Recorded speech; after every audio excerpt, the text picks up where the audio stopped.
झारखंड को विकास का नया आशीर्वाद मिला है।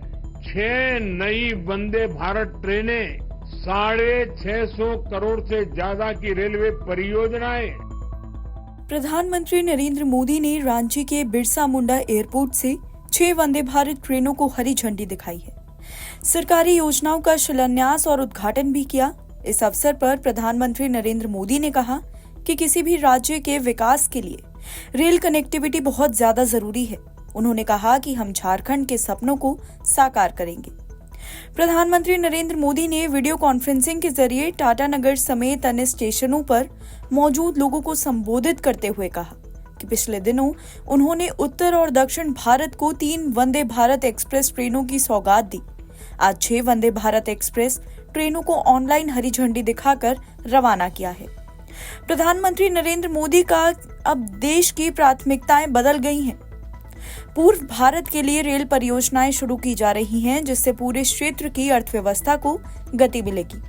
उन्होंने कहा कि प्रधानमंत्री आवास योजना से लोग सशक्त होंगे।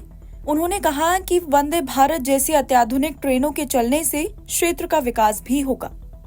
पीएम मोदी ने कहा कि बड़ी संख्या में सैलानी उत्तर प्रदेश के काशी आते हैं। वाराणसी और देवघर के वंदे भारत ट्रेन से जुड़ जाने के बाद बड़ी संख्या में लोग बाबा बैद्यनाथ के दर्शन करने आएंगे।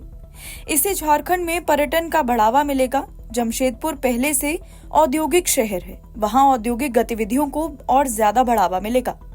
इसके बाद पीएम ने कहा कि राज्यों में आधारभूत संरचना को मजबूत करने पर जोर दिया जा रहा है। झारखंड के 50 स्टेशनों के कायाकल्प की योजना पर काम चल रहा है।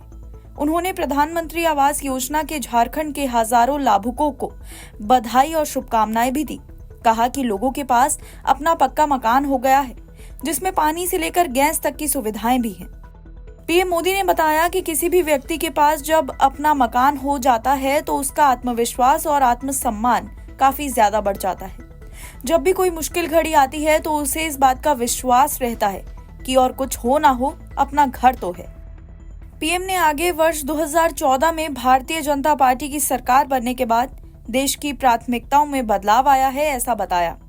आदिवासी, दलित, शोषित, वंचित, पिछड़े वर्ग के कल्याण के लिए हमारी सरकार ने योजनाएं बनाई हैं। आदिवासियों को सशक्त बनाने के लिए योजनाएं बनने लगी हैं। उन्होंने कहा कि प्रधानमंत्री जनमन योजना आदिवासियों को सशक्त बनाने के लिए ही शुरू की गई है। हम झारखंड के सपनों को साकार भी करेंगे। पीएम ने आगे बताया कि उन्हें जमशेदपुर में एक विशाल जनसभा को संबोधित करना था, लेकिन प्रकृति में उनका साथ नहीं दिया, इसलिए यहीं से योजनाओं का ऑनलाइन उद्घाटन और शिलान्यास किया। हालांकि बाद में प्रधानमंत्री सड़क मार्ग से जमशेदपुर रवाना हो गए। एनबीटी ऑनलाइन की रिपोर्ट।